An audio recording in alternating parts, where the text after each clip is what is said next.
When did a joke go way too far? Kesh vara tu mongala? Ryan said, pointing at the last slice of pizza. Nay, tu fara beleko, I said. Groma Stephen Esh. The guy at the next table stood up so fast his chair fell over. Where did you learn Proto-Sumerian? Learn what? I asked. That language you're speaking, he said, his hands actually shaking. It's been dead for 4,000 years. No, this is our own language. We made it up in high school, Ryan said. The guy pulled out his phone and called someone. David, get to Mario's Pizza right now. I found speakers. Yes, speakers. 3 of them. They're fluent. He hung up and sat at our table without asking. I'm Professor Mills from Columbia Linguistics. What you're speaking is a dialect that's been extinct since 2000 BC. No, it's not, I said, already getting that sick feeling when things are about to go sideways. We literally invented it in detention because we were bored. Say something else, Mills demanded. Please. Kesh Tanara Ula? Ryan said to me, which meant, is this guy crazy? Mills started crying. Actually crying in a pizza place at 2 p.m. on a Tuesday. Perfect. The pronunciation is perfect. A van pulled up, and 3 people ran in with recording equipment. They surrounded our table setting up microphones while Mills pointed at us like we were zoo animals. We need to document everything, a woman said. This is the discovery of the century. It's not a discovery, I said, getting annoyed now because our pizza was getting cold and these people were acting like we'd found Atlantis. Ryan came up with Kesh for what? Because it sounded funny. I did, Ryan confirmed. In Miss Sim Garcia's history class. Mills grabbed Ryan's shoulders. You must be the origin. Please, teach us Proto-Sumerian. I'm not anything, Ryan said, panicking. They came up with it with me. Ask them. We all started talking over each other, trying to explain that we just made this dumb language up one word at a time whenever we thought of a new funny sound. But no one would listen to us. They made us speak for 2 hours while they recorded everything. I kept waiting for someone to tell us we were being pranked, but everyone seemed deadly serious. Look, we have a notebook, Stephen said, pulling out the composition book where we'd written down our vocabulary. From high school. See? We made up grammar rules and everything. Mills looked at the notebook, and his eyes got wider with every page. This is impossible. You've recreated the exact grammatical structure. Even the conditional tenses we only theorized about. We made those up because they were funny, I said, remembering specifically how we'd decided that past conditional should have a stupid whistling sound in it just to make each other laugh in the hallway. Show me your conditional past, Mills said. Stephen said, and I could see the wheels turning in his head trying to remember what conditional even meant. Mora kesh tanu belekovara, he said, which meant, I would have been eating. Mills played a recording from his phone of some ancient clay tablet reconstruction. It sounded exactly like what Stephen had just said. My skin went cold, because that wasn't possible. We'd made that up. I was there. I remember Stephen suggesting the Vara ending while we were hiding behind the gym. This is a coincidence, Ryan said. It has to be. The next day, Mills brought Yale's Ancient Languages department head, then Harvard's, then someone from the British Museum. Our apartment was full of academics shouting about verb conjugations while we sat on our own couch like strangers in our home. They need to come to Oxford, the British guy said. They're coming to MIT first, another said. We'll pay. Pay? I said. The Smithsonian will give you each $50,000 to spend a month teaching our researchers, a woman said. To speak our made-up language? I said, though I was starting to doubt everything. Had we made it up? The notebook was real, our memories were real, but so was that recording. It's not made up, Mills insisted. One of you must have learned it somewhere. From who? Ryan said. Ancient Sumerians? We're from New Jersey. Mills pulled me aside. Did your grandmother ever sing to you in a strange language? Did you have dreams where people spoke differently? No, I said. We sat in detention making up funny sounds. But even as I said it, I was trying to remember if that was true. Had we made it up, or had it just come to us? When Ryan said Kesh that first time, had he invented it or remembered it? Then explain this, Mills said, showing me a tablet from 2000 BC. When he played the audio reconstruction, it was word for word the joke song Stephen had made up about Ryan's ex-girlfriend. That's impossible, I said, but something about those symbols seemed familiar, even though I'd never studied ancient languages. The entire song, Mills said, including the part about her unibrow of destiny. That's what these symbols mean. Stephen and Ryan were looking at the tablet now, too. We made that up junior year, Stephen said, in Ryan's basement. Did you? Mills asked. Or were you channeling ancient memories? We were high, Ryan said, not channeling anything. Mills's phone rang. When he came back, his face was pale. I need you 3 to come with me right now. Where? I asked. Someone needs to verify your identities, he said. Why? Stephen asked. Because the Venezuelan government is claiming you're spies using an ancient language as code, he said.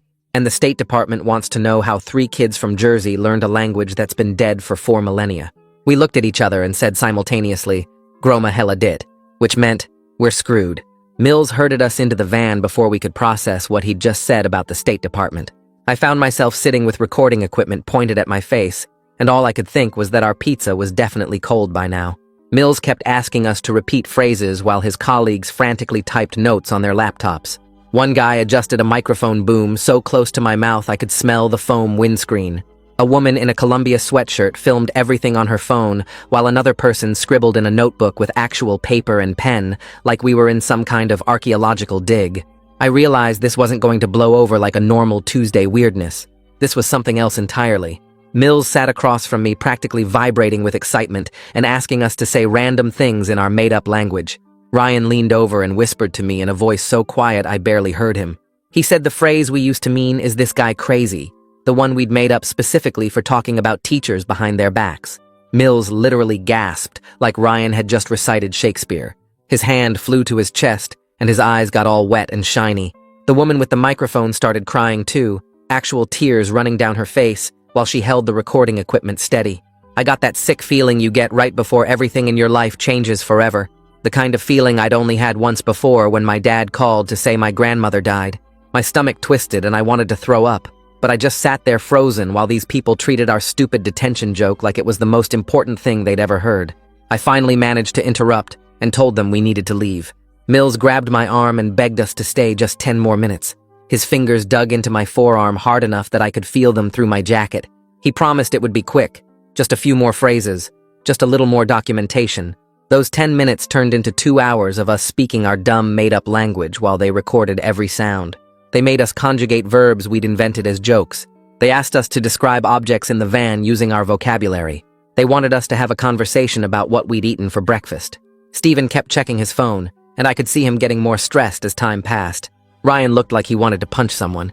The whole time they treated us like we were archaeological artifacts instead of people trying to eat lunch. The woman filming kept asking us to repeat things slower, clearer, with more emotion.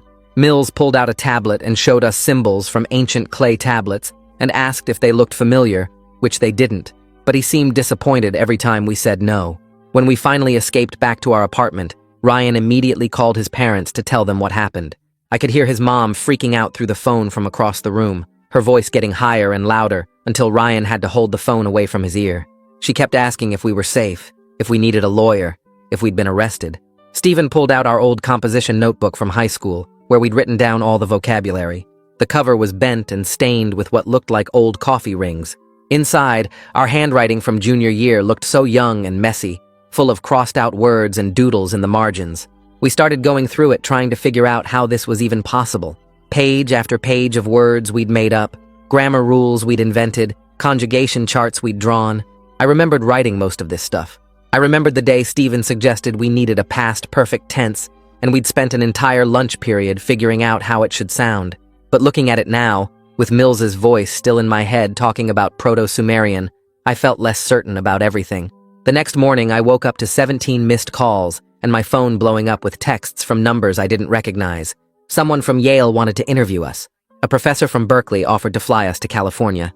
A guy from Oxford sent a 3-paragraph text about how we were the most important linguistic discovery in a century. Mills had apparently given out our contact information to every linguistics department on the East Coast, and now everyone wanted a piece of us. My phone kept buzzing with new messages, and I finally just turned it off because I couldn't handle it anymore. Ryan's phone was doing the same thing, and Stephen's too. We sat at our kitchen table with our dead phones in front of us, and nobody said anything for a while. The apartment felt too small suddenly, like the walls were closing in. Ryan suggested we just ignore all of it and pretend yesterday never happened. He said we could block everyone's numbers, delete our social media, and go back to being normal college students who nobody cared about. Stephen pointed out that Mills knew where we lived and probably wasn't going to leave us alone. He reminded us that the State Department wanted to talk to us, and you couldn't just ignore the State Department. We spent an hour arguing about what to do. Ryan thought we should hire a lawyer. Stephen thought we should talk to our professors at the school. I didn't know what I thought, except that I wanted to go back to Tuesday morning, when our biggest problem was splitting a pizza 3 ways. Finally, we decided we needed to at least figure out what Mills thought he'd discovered, because right now, We didn't even understand what we were dealing with. Mills showed up at our door at 9 in the morning without calling first. He brought 3 other professors and a bunch of printed articles about Proto-Sumerian. I was still in my pajamas when I answered the door, and there they were, Mills grinning like we were old friends, and 3 strangers carrying briefcases and laptop bags. They walked in without asking if it was okay. Mills spread everything across our coffee table like he owned the place. Papers covered the surface, some with ancient-looking symbols, others with dense academic text and footnotes. He started explaining how our language matched a dialect that died out 4,000 years ago. He pointed at charts and graphs and linguistic trees that meant nothing to me. The other professors nodded along like this all made perfect sense. One of them set up a laptop and pulled up what looked like a PowerPoint presentation about ancient Mesopotamia. I kept trying to explain that we made it up in Garcia's history class when we were bored. I told them about detention, about how we'd literally invented words one at a time because they sounded funny. Mills just smiled like I was a confused child who didn't understand what I was saying. He started talking about our subconscious accessing some kind of genetic memory, like we'd inherited the language through our DNA somehow. It sounded like complete nonsense, but he said it with such confidence that for a second I almost believed him. Ryan actually laughed in his face, which made the tension in the room even worse. The other professors looked uncomfortable, and one of them tried to change the subject by pulling out more papers. One of the other professors played a recording from a clay tablet reconstruction. The sound came out of his phone tinny and strange, but unmistakable. It sounded exactly like the conditional past tense we invented specifically because the whistling sound made us crack up in the hallway. My skin prickled with cold sweat, and I felt dizzy. I remembered Steven suggesting that ending while we were hiding behind the gym, remembered laughing so hard I couldn't breathe because it sounded so stupid. But now I was wondering if I really remembered it, or if I was just telling myself I did. Maybe we'd heard this recording somewhere. Maybe Miss Garcia had played it in class and we'd forgotten. The professor played it again, and it matched our language perfectly. Every whistle and vowel sound in exactly the right place. Mills pulled out the composition notebook and started photographing every page while we were still processing what was happening. His phone camera clicked over and over. Steven tried to grab it back, but Mills insisted he needed to document everything. He held the notebook out of Steven's reach like a kid keeping a toy away from his little brother. Our private joke from high school was treated like it was as important as ancient scrolls found in a cave somewhere. Mills photographed the cover, the table of contents we'd made, every page of vocabulary, all our grammar rules, even the doodles and stupid jokes we'd written in the margins. The other professors crowded around to look at the photos on his phone screen. They pointed at specific words and argued about pronunciation and meaning. We just stood there in our own apartment watching strangers turn our teenage boredom into something we didn't recognize anymore. A woman from Yale with gray hair pulled back tight, stepped forward, and started asking questions about our families. She wanted to know if anyone at home spoke unusual languages, or if our grandparents came from anywhere exotic. I told her we were just regular kids from New Jersey, and all our grandparents spoke English. She looked disappointed like our boring family history was ruining some theory she had about genetic memory or ancient bloodlines. Ryan confirmed his family was from Jersey too, born and raised for 3 generations. Steven said his grandparents were from Pennsylvania and also spoke only English.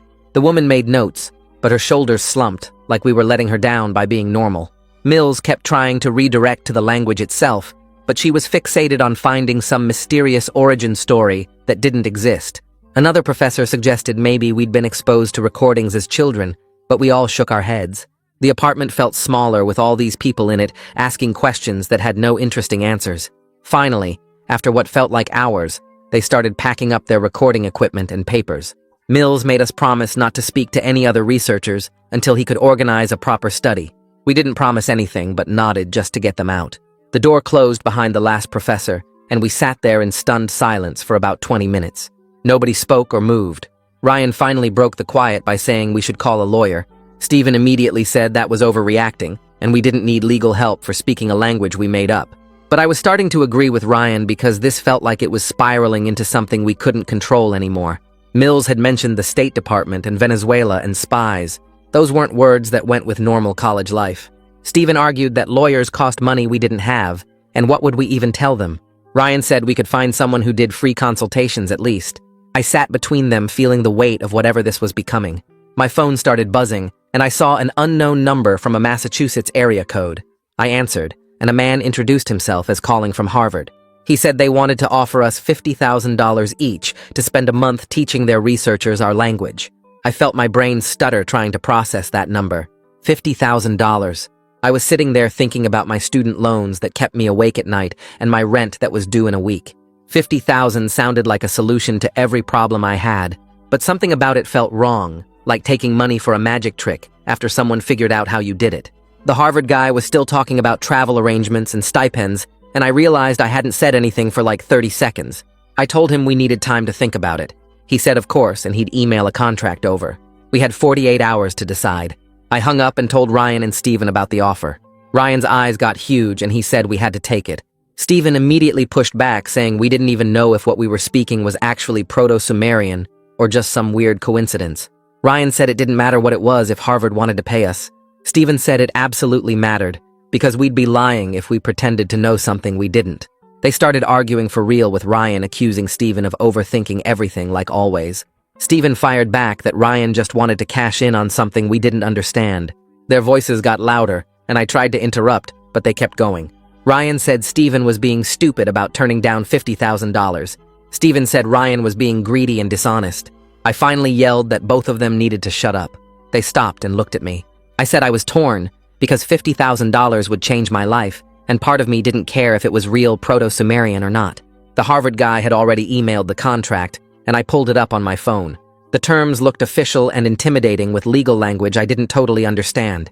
It said we had 48 hours to decide, which felt like pressure tactics, but also like an opportunity we'd be stupid to pass up. Steven started reading over my shoulder and pointing out clauses about intellectual property and exclusive rights. Ryan paced around the living room saying we were idiots if we didn't take this. My phone rang again, and I saw it was Mills. I answered, and his voice sounded different from before, worried. He said the State Department wanted to talk to us about how we learned the language. I asked why the State Department cared about a dead language. He got quiet for a second before saying something about international security concerns. Those words made my stomach drop. International security. I thanked him and hung up. Ryan's face went pale when I told him and Steven about the State Department call. Steven immediately pulled out his laptop and Googled Proto-Sumerian State Department. Nothing came up. No news articles or government websites or anything. Steven said that somehow made it worse because it meant this was serious enough that it wasn't public information yet. We spent the whole night trying to figure out what international security had to do with a language we made up in detention. Steven suggested maybe they thought we were using it as some kind of code. That sounded insane, until we remembered Mills mentioning Venezuela, claiming we were spies. Ryan said there was no way the actual government thought we were spies. But my hands were shaking, because governments made mistakes all the time, and we were three nobody college students with no resources to fight back if they decided we were suspicious. We stayed up until 3 in the morning Googling everything we could find about language-based espionage and government investigations. Most of it was conspiracy theory stuff, but some articles mentioned how intelligence agencies tracked unusual communication patterns. I barely slept, and when I did, I had dreams about being interrogated in a room with no windows. The next morning, my phone rang from another unknown number. A woman introduced herself as Gail Quinn.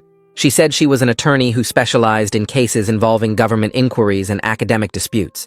Someone from MIT had recommended her after hearing about our situation. She offered a free consultation to explain what we were dealing with. I put her on speaker so Ryan and Steven could hear. We agreed to meet her that afternoon at a coffee shop near campus.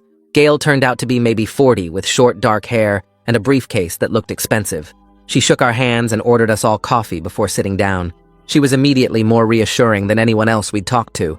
She explained that the State Department probably just wanted to verify we weren't actually foreign agents using an ancient language as coded communication. She said it sounded ridiculous, but it was apparently a real concern they had to investigate. Gail asked if we'd been contacted by anyone from foreign governments, and we said no. She asked if we'd traveled internationally recently, and we said barely. She made notes and said this would probably be straightforward as long as we were honest about everything. The way she said it made it sound almost normal, like getting questioned by the government was just another Tuesday inconvenience. Gail pulled out a folder and slid it across the table. She told us not to sign anything from any university or research group without showing it to her first. The Harvard offer for $50,000 was real, she said, but we should ask for more since they clearly wanted us badly enough to throw money around. She also said we absolutely should not meet with the State Department without her sitting right there with us. Ryan leaned forward and asked how much her services would cost us. Gail said she'd work on contingency, meaning she'd take a percentage of whatever money we ended up making from this whole mess. Something about hearing that made it click in my head that this wasn't just weird anymore. This was actually a situation where we might make real money. Not just get harassed by professors and government agents, but actually profit from our dumb high school language. Stephen asked what percentage she meant, and Gail said 20% of anything we earned, which seemed fair since we had no idea what we were doing, and she clearly did. We shook hands, and Gail said she'd start reviewing the Harvard paperwork and reach out to the State Department to set up a meeting on our terms. That afternoon, we went back to Mario's Pizza, because we were trying to pretend life was normal, and we always got lunch there on Wednesdays. We were halfway through our first slices when a woman walked up to our table. She introduced herself as Jasmine Ellis from the local newspaper. She was probably in her late 20s with a notebook and a friendly smile that didn't seem fake.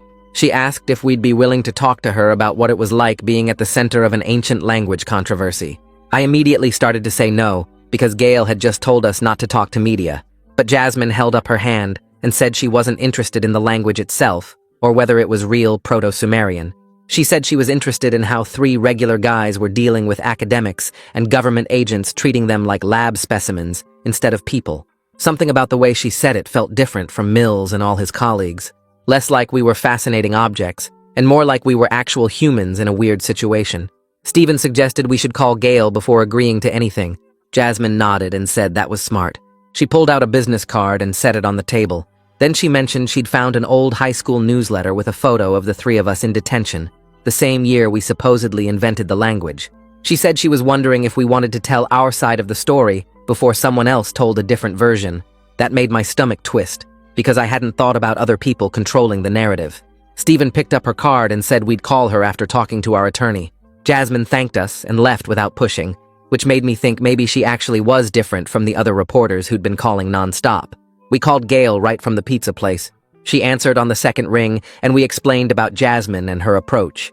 Gail was quiet for a minute, then said one carefully managed media interview might actually help us control the story. She offered to sit in on the interview and make sure we didn't say anything that could mess up the State Department situation. We agreed to meet with Jasmine the next day at Gail's office, where everything could stay professional and documented.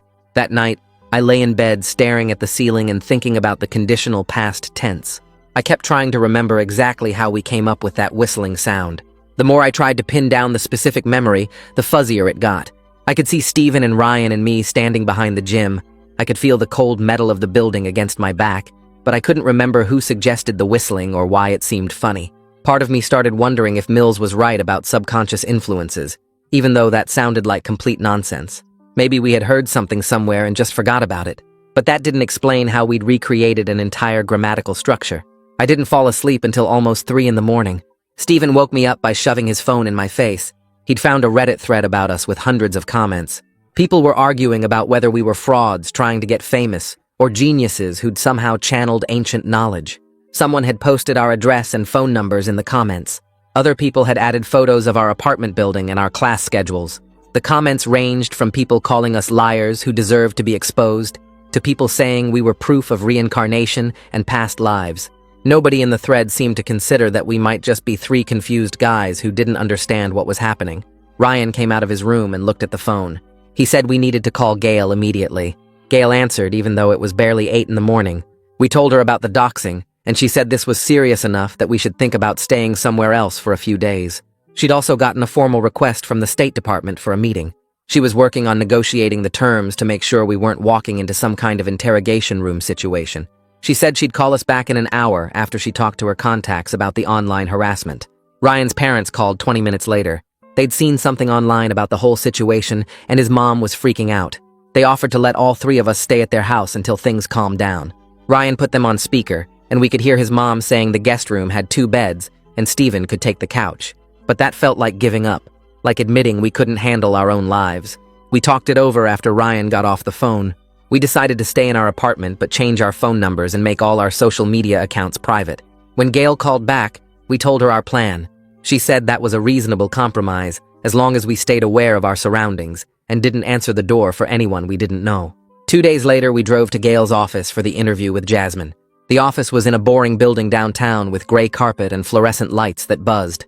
Gail had a conference room set up with coffee and water bottles, which felt weirdly formal for just talking about our high school language. Jasmine showed up right on time carrying a notebook and a recorder, and she asked if it was okay to record before she even sat down. I liked that she asked, instead of just doing it like Mills had. We spent the first 20 minutes just going through the whole story from the beginning, starting with detention in Mr. Garcia's class. I explained how we were bored out of our minds, and Ryan just started making up sounds that he thought were funny. Requested Reds is on Spotify now. Check out link in the description or comments. Steven added the part about how we'd write down new words in the composition notebook whenever we thought of something that made us laugh. Jasmine took notes, but she wasn't treating us like we were special or magical. She was just listening like a normal person hearing a weird story. It felt good to tell someone who didn't have an agenda about proving we were speaking ancient languages or channeling dead civilizations. When I got to the part about Mills crying in the pizza place, Jasmine actually smiled and said that sounded like Mills, which made me feel less crazy about the whole thing. Then Jasmine leaned forward and asked if we'd ever considered that maybe we were exposed to Proto-Sumerian somehow, without realizing it, like through a documentary or a podcast or something. My stomach dropped, because that was exactly what had been keeping me up at night for the past week. I admitted that I'd been trying to remember if we'd ever heard those sounds before we made up the language, but my memories felt fuzzy and unreliable now. Steven suddenly sat up straighter and mentioned the AV room at our high school. He said Missy Garcia used to show documentaries all the time in her history class, and some of them were about ancient civilizations. Jasmine's whole face changed, and her eyes got this excited look, like Steven had just handed her the missing piece of a puzzle. She asked what kind of documentaries, and if we remembered any specific ones about languages. Ryan and I looked at each other because neither of us could remember specific titles, but Steven said there was definitely one about Mesopotamia that we watched junior year. Jasmine was writing fast now, and she asked if we thought we could find out what documentaries were available in our high school library back in the mid-2000s. I said maybe, if the school still had records, but I wasn't sure how that would help. Jasmine explained that if we'd been exposed to Proto-Sumerian reconstructions in a documentary, that could explain why our made-up language matched the ancient one so closely. We might have absorbed the sounds without consciously remembering them, and then recreated them later, thinking we were inventing something new. The idea made my skin crawl because it meant our memories were even less reliable than I thought, but it also made more sense than channeling ancient civilizations. After the interview ended, Jasmine packed up her recorder and said she was going to spend the next few days researching what documentaries about ancient languages were available in the mid-2000s. She promised she'd share whatever she found with us before she published anything, which surprised me, because I figured reporters just wrote whatever they wanted. Gail said that was unusually ethical for a journalist, and Jasmine shrugged and said she wasn't interested in making us look bad. She just wanted to figure out what actually happened. As we walked out to the parking lot, I felt lighter than I had in days. Talking to Jasmine had been therapeutic in a way I hadn't expected. Like finally someone believed we were just regular people caught up in something weird, instead of con artists or savants. Ryan said he felt the same way, and Steven was already Googling how to contact our old high school's library. The next week was all about preparing for the State Department meeting. Gail called us in for 2 separate prep sessions where she went through every possible question they might ask.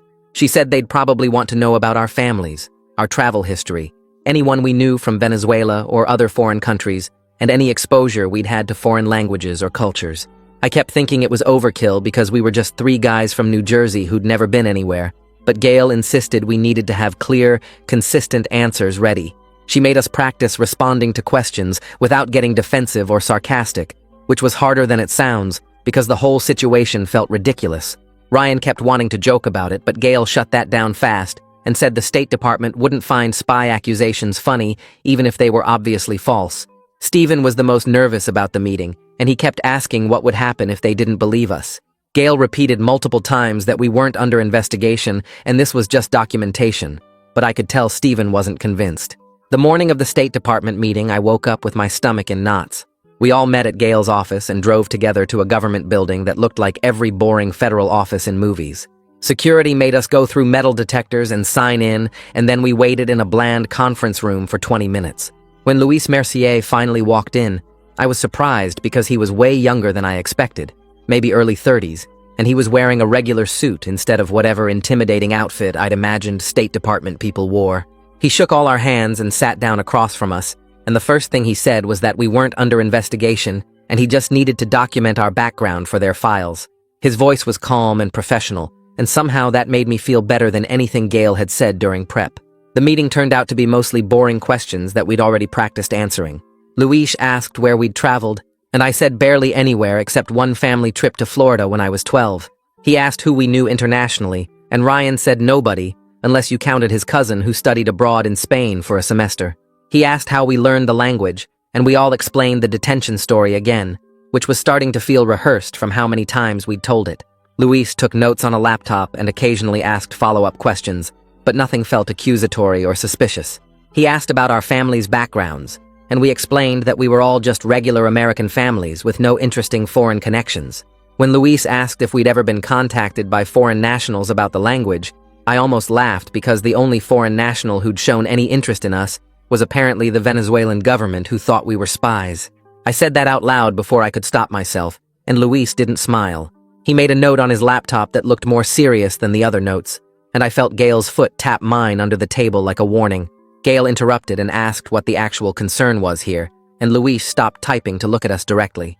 He explained that the Venezuelan government had filed a formal claim that we were using Proto-Sumerian as a cipher for coded communications.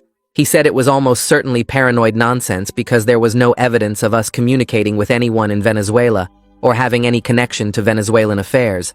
But the claim had been filed through official channels, so they had to document everything to close the file properly. Stephen asked what happens if we can't prove we're not spies, and for the first time, Luis actually smiled. He said that's not how it works, because you can't prove a negative. He explained that they just needed to document our exposure history and the origin of the language, and then the file would get closed unless new evidence emerged that suggested actual espionage activity. Since we clearly had no connection to Venezuela and no history of suspicious behavior, he expected the file to close within a few weeks once he finished his paperwork. After the meeting ended and Luis walked us back to the lobby, Gail said it went as well as she could have hoped. She expected the State Department to leave us alone now that they had everything documented. Then she brought up the Harvard offer and said they'd been calling her office asking for our decision. She explained that we needed to make a choice soon because Harvard was getting impatient and might withdraw the offer if we waited much longer. Ryan wanted to talk about it right there in the parking lot, but Gail said we should go home and discuss it as a group without her present. As we drove back to our apartment, I kept thinking about $50,000 and what it could do for my life, but I also kept thinking about Jasmine's question about documentary exposure and whether we really knew where our language came from. That evening, back at the apartment, Ryan pulled out his laptop and opened the Harvard email, while Stephen and I sat on the couch, staring at our phones, trying to process everything from the State Department meeting. Ryan turned the screen toward us and pointed at the $50,000 figure. He said we'd be idiots to walk away from this kind of money just because we weren't totally sure where the language came from. Stephen closed his laptop and said, taking money for something we might have stolen from some documentary or book felt wrong even if we didn't remember doing it. Ryan's face got red, and he asked if Stephen really thought we plagiarized an entire language without knowing it. Stephen said he didn't know what to think anymore, but handing over our made-up grammar to Harvard for cash when we couldn't even explain how it matched ancient recordings felt dishonest. I interrupted before they could start actually yelling and pointed out that we didn't copy anything on purpose. If academics wanted to pay us for teaching them the language we'd been speaking for years, that was their choice to make. We spent 2 hours going back and forth about it, with Ryan pulling up his student loan balance and Stephen talking about academic integrity, until I finally suggested we compromise. We'd tell Harvard yes, but negotiate for $60,000 each, like Gail had mentioned, and we'd be completely honest about not knowing where all the language elements came from. Ryan and Stephen both agreed to that, and Ryan started drafting an email response while I made coffee because my head hurt from thinking in circles about memory and invention. The next morning, Jasmine called while I was still in bed, and her voice sounded different, more urgent than usual. She said she'd found something and needed to tell us right away. My stomach dropped before she even explained, because that tone meant whatever she'd discovered was going to change things. She told us about a cable documentary from the 2000s called Lost Voices of Mesopotamia that had been available on DVD in the school libraries across the state. It included a whole segment on Proto-Sumerian with audio reconstructions of how linguists thought the language sounded. She said the documentary had been in circulation during our high school years, and Mrs. Garcia's name appeared on borrowing records from multiple schools in the district. I sat up in bed, and my hands started shaking because I knew exactly what this meant even before she finished explaining. We'd heard this documentary in class and forgotten about it completely. Ryan and Stephen were both awake by the time I got off the phone, and I told them what Jasmine had found. Stephen grabbed his keys before I even finished talking and said we needed to go to the high school right now to check the AV room archives. We drove there in Stephen's car without eating breakfast, and the whole way Ryan kept saying maybe we'd remember watching the documentary once we saw it. The school looked smaller than I remembered, and the front office lady seemed confused about why 3 college kids wanted to search through old DVDs, but she called down to the AV room and told us someone would help. The current AV teacher was younger than Mr. Garcia had been, and he looked puzzled when we explained we were trying to find a specific documentary from our time as students. He led us to a storage room filled with cardboard boxes labeled by year and subject and said, "Miss." Garcia had checked out dozens of documentaries over the years for her history classes. Stephen started going through the boxes methodically, while Ryan and I pulled out DVDs and read their labels. The first box had nothing about ancient languages, just World War II documentaries and civil rights movement materials. The second box was all about medieval Europe and the Crusades. Stephen opened the third box and went very still before pulling out a DVD case with a faded cover showing clay tablets and ancient writing. He held it up, and I could see the title Lost Voices of Mesopotamia printed across the top. His hands were shaking as he opened the case and found the library checkout card still tucked inside. Mrs. Garcia's signature appeared 4 times during the years we'd been in her class, along with dates that matched our sophomore and junior years. I asked the AV teacher if we could watch it, and my voice came out weird and tight. He set us up in an empty classroom with an old DVD player and TV on a rolling cart. We sat in student desks that felt too small now, and Stephen put the disc in while Ryan and I stared at the blank screen. The documentary started with dramatic music and sweeping shots of desert ruins. A narrator with a deep voice talked about lost civilizations and forgotten languages, while showing clay tablets covered in wedge-shaped marks. 20 minutes in the segment on Proto-Sumerian began, and a linguist appeared on screen explaining how scholars had reconstructed the sounds of this dead language. Then the audio started playing, and I felt my whole body go cold. The reconstructed Proto-Sumerian coming through the TV speakers had that same whistling sound in the conditional past tense that we'd invented behind the gym. The exact same sound that had made us laugh so hard we couldn't breathe. We sat there not moving or talking as the documentary continued. More reconstructed phrases emerged from the speakers, and the cadence matched our language, even though the specific words were different. The phonetic patterns were unmistakably similar to what we'd been speaking for years. The way certain syllables connected, the rhythm of the sentences, even some of the vowel sounds felt familiar in a way that made my skin crawl. Stephen grabbed the remote and paused it. He said we must have heard this in class and absorbed it without realizing, and then forgotten we'd ever watched it. I stared at the frozen image of the linguist on screen and tried to remember sitting in Miss Garcia's classroom watching this exact documentary, but I had zero memory of it. Ryan asked how we could forget something that influenced us this much. Stephen said memory doesn't work the way we think it does, and sometimes we absorb things subconsciously, without any conscious recollection of the source. Ryan stood up and started pacing between the desks. His face was pale, and he kept running his hands through his hair. He said this meant we didn't actually invent anything. We just copied sounds from a documentary and fooled ourselves into thinking we'd created them. I pointed out that we definitely added our own words and grammar rules, because the documentary didn't include vocabulary for things like Ryan's ex-girlfriend's unibrow. Stephen nodded and said we'd clearly built our own language on top of the phonetic foundation we'd absorbed, but the core sound patterns came from this documentary. Ryan asked what we were supposed to tell Harvard now. I said we tell them the truth, that we found the likely source of our phonetic patterns, and we'd unconsciously incorporated them into our constructed language. Stephen ejected the DVD and we drove straight to Gail's office without calling first. Her assistant said she was with another client, but Gail came out when she heard we were there and saw our faces. We went into her conference room and Stephen put the DVD in her laptop. She watched the relevant segments with her lawyer face on, taking notes and occasionally pausing to replay certain parts. When it finished, she closed the laptop and said this was actually good news. It proved we weren't spies or linguistic savants or people channeling ancient memories. We were just students who'd been exposed to scholarly reconstructions in a high school history class and had unconsciously incorporated those patterns into a language we'd built for fun. She said this gave us a clear, documented source for the phonetic similarities that had everyone so excited. Gail picked up her phone and called Luis while we sat there feeling drained. She explained about finding the documentary and how Missy Garcia had checked it out multiple times during our high school years. She told him the DVD was available in the school libraries across the state, and the reconstructed audio matched the patterns in our language. Luis said something we couldn't hear, and Gail smiled. She told us he sounded relieved and said, "This should be enough to close the State Department file." He'd need to document the specific documentary and its availability during our high school years, but this explained the whole situation without requiring any investigation into espionage or foreign contacts. Gail hung up and said we were officially no longer interesting to the government. The Venezuelan spy theory was dead, and we could go back to being regular college students who happened to make up a language based on half-remembered sounds from a documentary we'd watched in detention. That evening, my phone rang while I was making dinner. Mills's number showed up, and I almost didn't answer, but something made me pick up. His voice sounded strained when he started talking about the documentary. He insisted the reconstructions in that film were speculative garbage made by pop science producers who didn't understand real linguistic methodology. He said our language showed accuracy that went beyond anything in that documentary. I could hear papers rustling in the background like he was searching through notes while talking to me. He kept saying the documentary producers had guessed at phonetic patterns, but we had somehow captured the authentic sounds that scholars had only theorized about.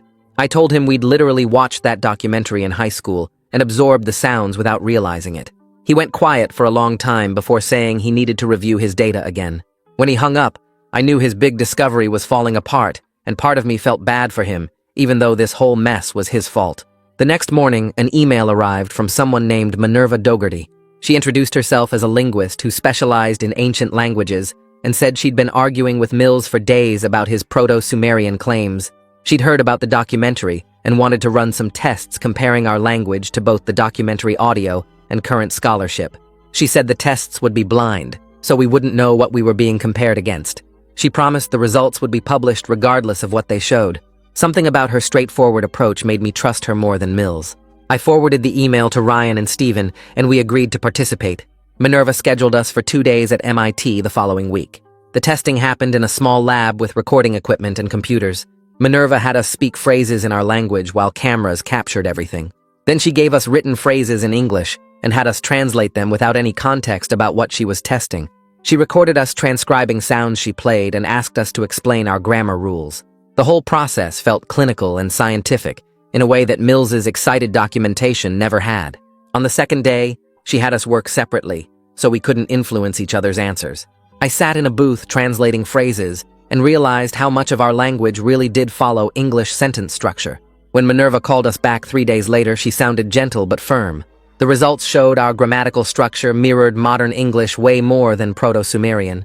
Our vocabulary included constructions that wouldn't exist in an ancient language. She explained this carefully, like she didn't want to embarrass us. She said we'd created something remarkable, but it wasn't Proto-Sumerian. Honestly, it felt like a relief. The weight of possibly channeling ancient memories or being part of some linguistic mystery lifted off my shoulders. We were just college students who'd made up a language based on sounds we'd heard in a documentary. That was weird enough without adding ancient civilizations to the mix. Mills sent an email 2 days after the results came out. The message was long and rambling. He said we were still remarkable for creating a functional language with consistent grammar. He admitted he may have gotten overly enthusiastic about the Proto-Sumerian connection. He said his initial reconstructions might have been influenced by his desire to make a major discovery. The email never quite became a real apology, but it was close enough. I wrote back saying I understood how easy it was to see patterns that weren't really there. The Harvard offer disappeared without any formal notification. One day the contact person just stopped returning Gail's emails. She said that was typical for academic institutions when research didn't pan out. The money would have changed everything, but I understood why they withdrew. Gail negotiated with the Smithsonian instead. They agreed to pay us for all the time we'd spent being documented and tested. We each got $15,000, which wasn't the $50,000 we'd been promised, but it wasn't nothing either. I paid off 2 credit cards and my car loan. Ryan covered 3 months of rent in advance. Stephen bought a new laptop and put the rest toward tuition. Luis sent an official letter on State Department letterhead. The letter confirmed we weren't under any suspicion, and the file was closed. He included a separate note saying our case would be used as a training example about how internet rumors could spiral into international concerns. He thanked us for our cooperation and said the documentary discovery had resolved everything cleanly. I filed the letter in a folder and tried not to think about how close we'd come to being investigated as foreign agents. The Venezuelan government never officially took back their spy claim. Grant Pate stopped calling and emailing. The whole thing just faded away like it had never happened. Gail said that was normal for diplomatic situations. Nobody wanted to admit they'd been wrong, so they just quietly moved on to other concerns. She said the lack of formal retraction meant they probably realized their mistake, but couldn't lose face by acknowledging it publicly. Jasmine's article came out in the local paper and got picked up by a few online news sites.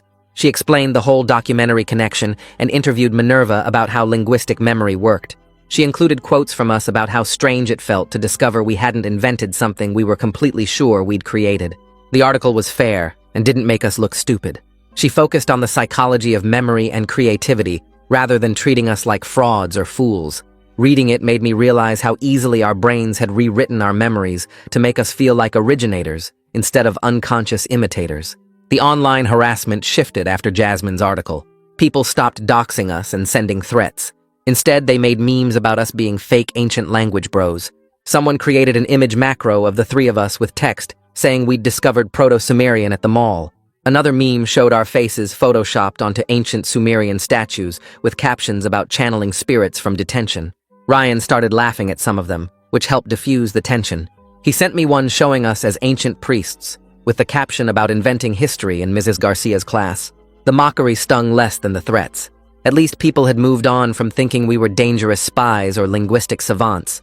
We were just three guys who'd fooled some professors and ourselves about making up a language. I could live with being a meme if it meant the scary part was over. A week after Jasmine's article came out, Ryan suggested we go back to Mario's Pizza.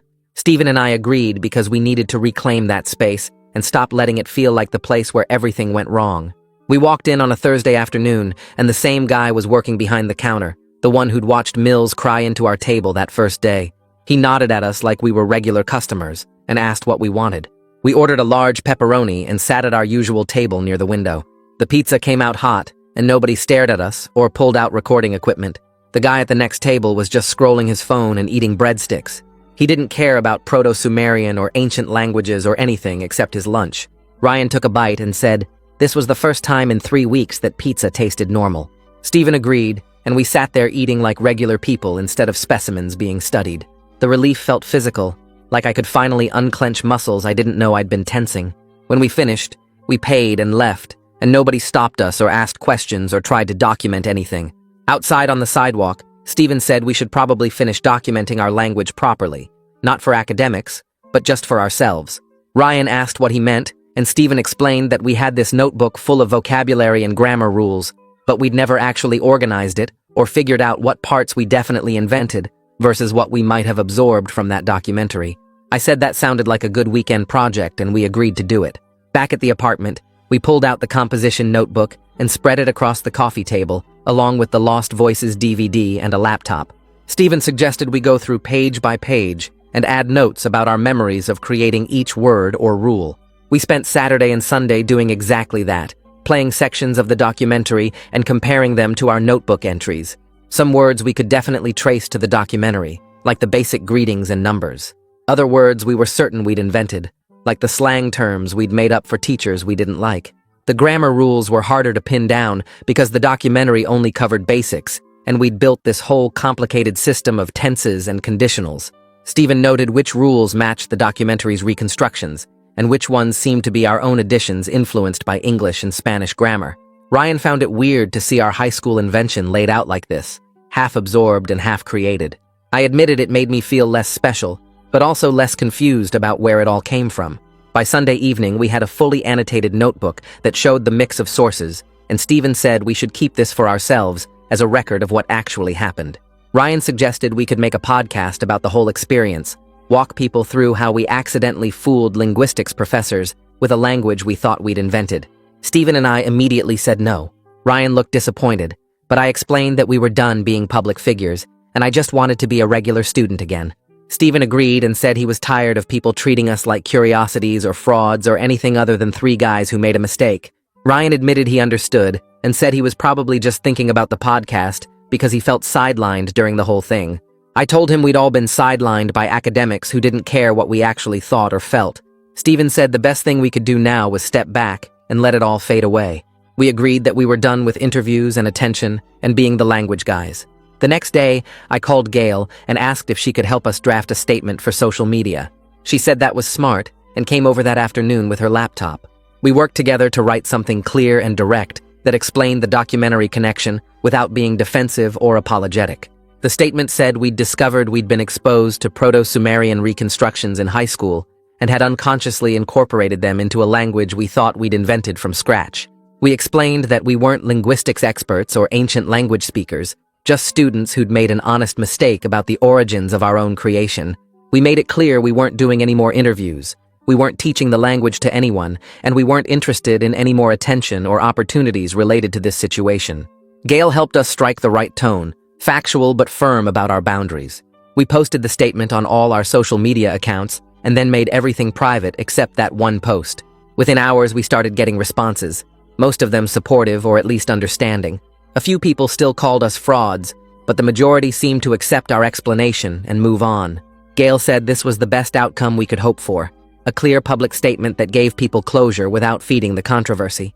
She suggested we ignore any further media requests and just let the story die naturally. We agreed and thanked her for everything she'd done to protect us during this mess.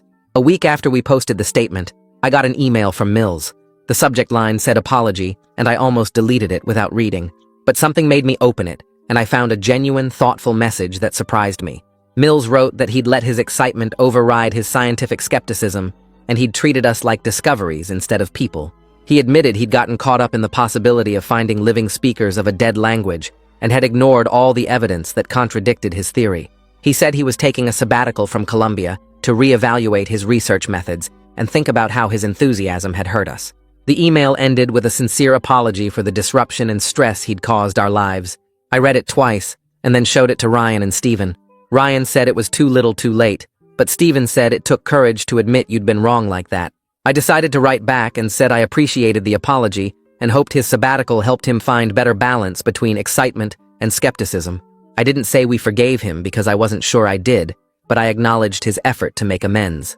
2 days later, Minerva emailed asking if we'd be willing to guest lecture in her linguistics class about our experience.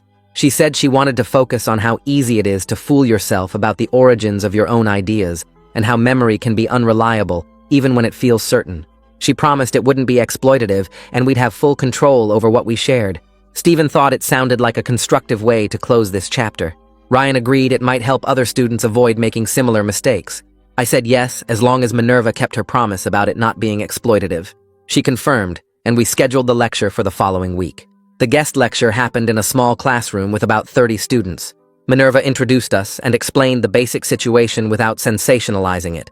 Then we told our story, walking through how we'd created the language in detention, how Mills had discovered us at Mario's Pizza, how the whole thing had spiraled into international attention, and how we'd finally traced our language back to a documentary we'd forgotten watching. The students asked thoughtful questions about memory and creativity and how to distinguish between invention and absorption. One student asked how we felt about discovering we hadn't invented something we were so sure we'd created.